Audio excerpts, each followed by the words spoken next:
السلام عليكم ورحمة الله. الشتراوسيون هم أتباع ليو شتراوس المنظر الرائد للمحافظين الجدد.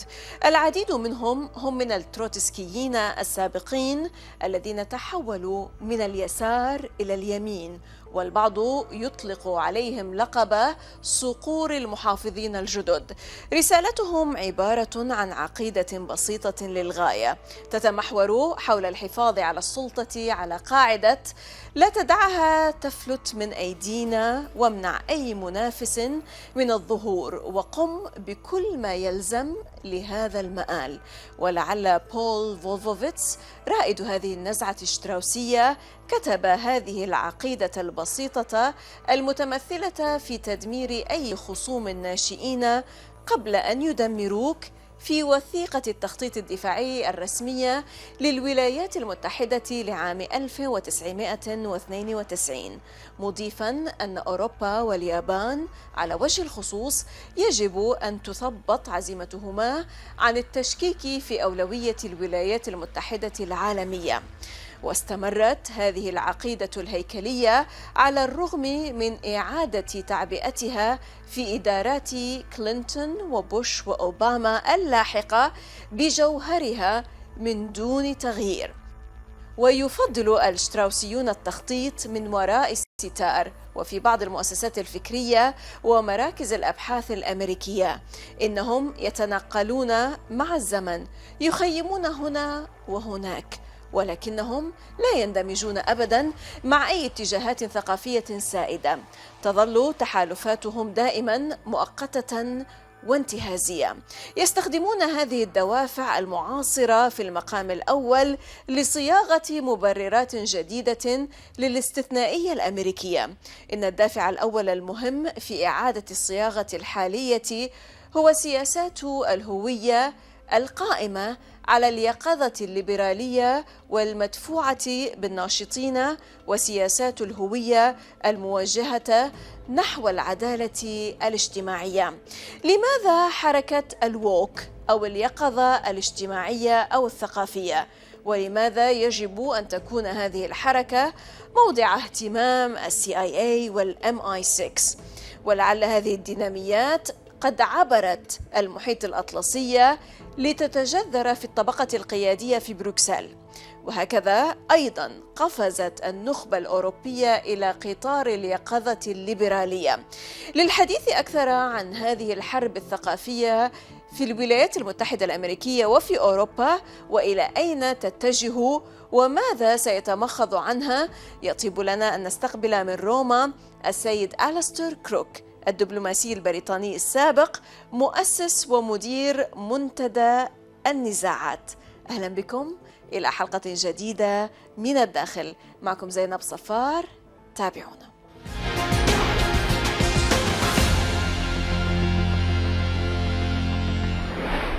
Alistair Crook, founder and director of Conflicts Forum, former senior British diplomat and advisor to the EU foreign policy chief, expert observer of the cultural war dynamics in the West. Welcome to من الداخل from the inside, Alistair. Thank you very much. Pleasure to have you always. Perhaps, Alistair, today we are witnessing the rise of the liberal, woke, activist-driven, social justice-oriented identity, politics, of course, as experts may refer to. Now, what does that mean? A very complicated identity. It was very complicated, but it was, if you like, imported from the United States into Europe simply because there was no narrative in the European Union. They had transformed the European Union into a sort of economic technocracy, a managerial technocracy, where there was no discussion about politics and there was no discussion about economics. And it just proceeded in this way, and they suddenly realized they had a gap and they didn't know what to do. They called it a democracy gap. So they imported these values from the United States, and they're now European values.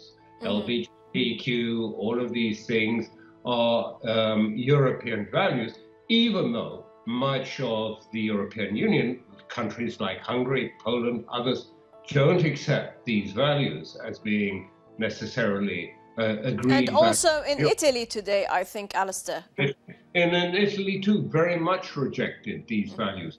So these woke values have been there to try and give a sort of coherence and say, oh, we are an empire of values, because they don't use, there were traditional European values. Of course, from the past, there are. I'm not talking about the Enlightenment, but much further back, there are these values. But that's not what the European Union stands for. It stands for only these values of the sort of woke liberal language that we've heard from President Biden in his recent speech when he was talking about people who disagree with him as being quasi-fascist and extremists.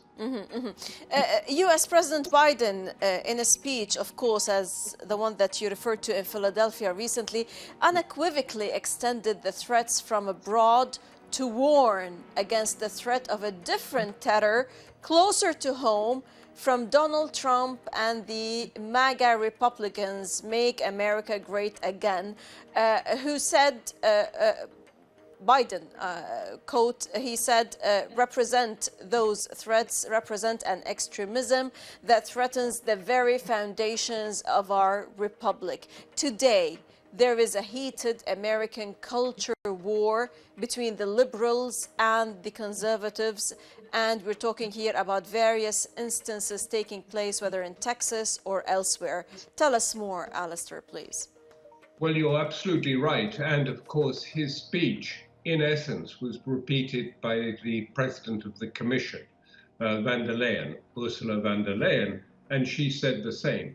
We can't tolerate these people who attack our values, who don't share our values in the European Union.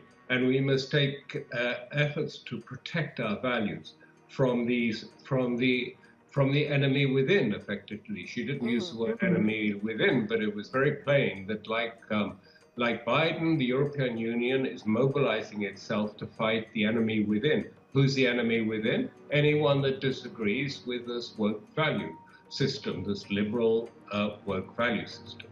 And so that means that people are going to be cut off, they will be deplatformed, they may be sanctioned. And this was very clear because in a separate interview, von der Leyen spoke about the elections in Italy, and she said, look, we'll watch these elections very carefully in Italy, and if it comes out right, okay, that's fine. But if it doesn't come out right, in other words, it's not a pro-EU, pro-NATO outcome from the elections, we have the tools, and she referred to Hungary and Poland, by which to discipline them. In other words, fining, exclusion from votes, all these tools that the Commission have now evolved, and particularly targeted at Hungary and others.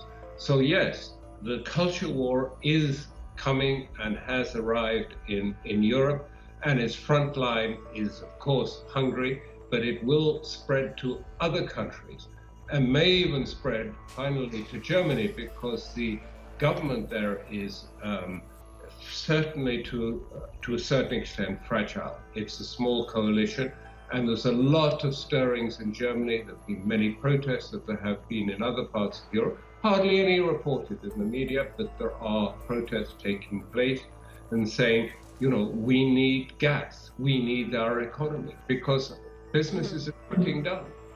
People are going to be unemployed, massively. Now, in going back to Biden's rhetoric, which depicts his administration's war against MAGA fascism at home, march in lockstep with its goal of militarily defeating autocracies abroad. They have become but two sides of the same coin, as you tend to say, Alistair. This logic has now become the operating principle behind what may be called the Biden doctrine. What is the foundation of this doctrine, Alistair? Well, you pretty well just summarized it. If you summarized it, he calls it our democracy against autocracy. What is our democracy? It isn't generic democracy, as we all understand. You know, there are different types of democracy in the world. People pursue them differently. It's our liberal, woke democracy that is democracy, and that other people who practice it are not acceptable. And this is why what happened in Samarkand is so important, because this is where we had the beginning of states that said, we stand for our sovereignty, for self-determination, and we are democratic, but in our own way. We want to be democratic in a Chinese way, in an Iranian way, in an Indian way. These are democracies too. And also, they say, we have our own views about how to pursue economics, how to pursue development and trade. And yes, we do need fossil fuels because our people need the basics, light, electricity, telephones, things like that. I mean, we have to take care of the planet, of course, but we need fossil fuel and gas. And Russia says, and we'll provide it to you. And this is a huge divide between, if you like, and it's why Biden is so angry at what's happened in Samarkand, because it's a very appealing message. They say, listen, Europe wants to deprive you of all fuel, all fossil fuel, all gas. Good luck with that. You think you're still going to be president at the end of that process? Your people will do what you want. Of course you need fossil fuels and use them wisely and sensibly, and we'll provide them to you, and we'll provide them to you cheaper than they will go to unfriendly states. So you'll have a competitive advantage. And I've seen it in Africa and elsewhere. People love this message. They think it's a very important message that is coming. Together with that message that, you know, we are our own side. We don't have to take a view on Ukraine. We don't have to take a view on these things that are so important to Europeans like LGBTQ. We do these in our own way. We manage them ourselves. Thank you very much. Bye. Today, Alistair, to what extent has the core precept to this apocalyptic message creep across the Atlantic to now capture and convert the Brussels leadership class? Oh, it's completely captured the Brussels leadership class, and more importantly, it's for the time being, because as I say, we don't know what is going to subsequently happen in Germany. But for the moment, it's captured the commanding heights of Germany.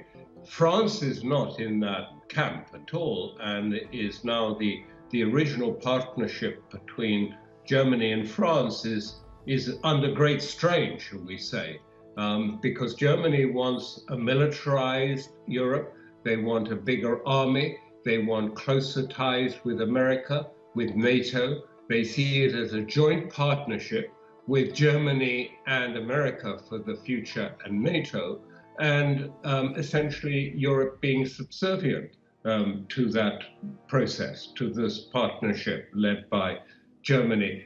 It's a militarism, a return of European militarism, which is very worrying. It's sort of reviving old ghosts that we all thought had been laid to rest some decades ago, but now are resurfacing in this form of a new militarism. In not all of Europe, of course, not all. Others are in a very different position. People like Orban are seeking to say, well, actually, part of Europe should attach itself and become the western end of Eurasia. Orban of Hungary, of course. Yes, Orban, the president of Hungary. Yes. Saying, this is where we need, that's where energy is, that's where resources are. Yes. Allow me here to ask you, Alistair, now the media talks about the newly elected government in Italy as a far right-wing government, but these terms have sort of lost meaning in the hysteria and cultural craziness of the West. Yet they are, as some might paint them, the rise of social, conservative, anti-elite movement, sort of social, political forces, groups or parts of society that are sovereignists who support sovereign powers of their nation and cultures. Can you please elaborate on that absolute hysteria in Europe today? Yes, it threatens what I just described as, the Brussels idea of our democracy, its woke liberal view of an ever closer, ever more sort of empire project where, there's one narrative, one chain of command coming down, and we are all compliant with that chain of command. What Meloni, who is likely to be the next prime minister, is saying something that is not extreme by any means. She says, what's wrong with a family? How can you think that to back family values is an error or to be an enemy, to make it an enemy? I'm proud to be a woman. I'm proud to be a mother. I'm proud to be Italian. And I believe in my country, and I'm a patriot of my country. That's my identity. And what do these people want? They want to take away my identity completely and say that my identities of being a woman, a mother, a member of a family are a threat to the state and that they must be eliminated, and we can only have parent one, parent two, child one that are without pronouns, without gender, without identity. And she said this is the road to perdition. Alistair, do you believe that the West will succeed in seeking to tie its population into lockstep behind tightly messaged compliance for war with Russia and China, whilst blatantly using the internal enemy as a pretext for battening down the hatches ahead of an incoming storm of internal disquiet provoked by economic distress in Europe and the US? They are certainly going to try. They are going to try and suppress it, not just suppress it in a political way, but violently by use of troops on the street. It will be, water cannons and other things that will be used, tear gas and so on, to try and suppress it. They feel that what happened during the pandemic has given them confidence that they can enforce compliance on the people. There are two questions. What happens when a large sector of the population have lost everything? They've got nothing more to lose. Exactly. The bill comes in that says you now owe 50,000 euros and they can't pay. And the second part, what happens when it starts to be that the police, and actually the riot police, suddenly change sides and move from one side of the square and join with the protesters in the other side of the square? What is the government of Europe going to do then? How long will it take to get that to that point? I don't know. First, we'll go through the repression. It will be severe, it'll be tough, but this winter is going to be such a test that, people, whether they're back to the wall and they have no hopes, they have no livelihood left, they're unemployed. I mean, the EU is not going to be able to subsidize everything and bribe everything in that way. It'll come. What will be the outcome? Will it go to the left, to the right? These things are just unknown. Right. Allow me to ask you, Alistair, why wokeism, and why should woke be of interest to the CIA and MI6? Oh, it's very clearly of interest to them, is because it is the CIA and MI6 always use the sort of current trends in politics. And these are trends that have been picked up now by big business in the United States and big business in Europe as a means of achieving compliance. As I said, the whole language of this is that you have to show that you're compliant, that you agree, that you wear a mask when you're told to, that you say the right things, that you support Ukraine and Zelensky unreservedly. All these things you have to do to show that you're with the narrative, with it. It is a cultural revolution, in a sense, rather like the Maoist revolution in China, where you will have soon children being forced to report on their parents, and so you have that in limited, very small amount already occurring in parts of the United States where children are reporting their parents for thought crimes or thought things. So it's a serious event. Sure, it's a very serious event. Of course, allow me to take you now and ask you about Iran. Of course, Iran and many others understand that the US does not wish to see a Middle East united. The collective West rather sees a fragmented, polarized region divided by sect and the Palestinian cause as the path to weakening Iran and its allies. Today, after the ongoing volatile, bloody events in Iran as a consequence to the death of Mahsa Amini while in police custody, as an observer, Alistair, how do you read such a turbulent escalation? Well, first of all, I don't believe that this is just cynicism at all. What I had heard from Iran was, it just started immediately in the wake of Samarkand.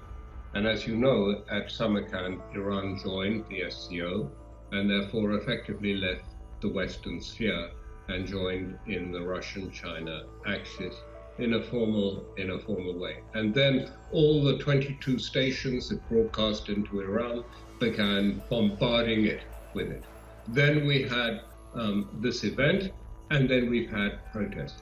And I think it's very clear. I mean, this has all the signs, all the hallmarks of a Western intelligence operation, MEK-led with some monarchists and others in it, but it is an operation that is led in the hope, this is yet another push to weaken Iran, to try and put pressure and say, this is the consequence if you go against the West by joining the SCO. Now you understand, and here is the JCPOA, lock yourself into the Western economic sphere again. This is what you have to do to avoid these things. It's pretty clear.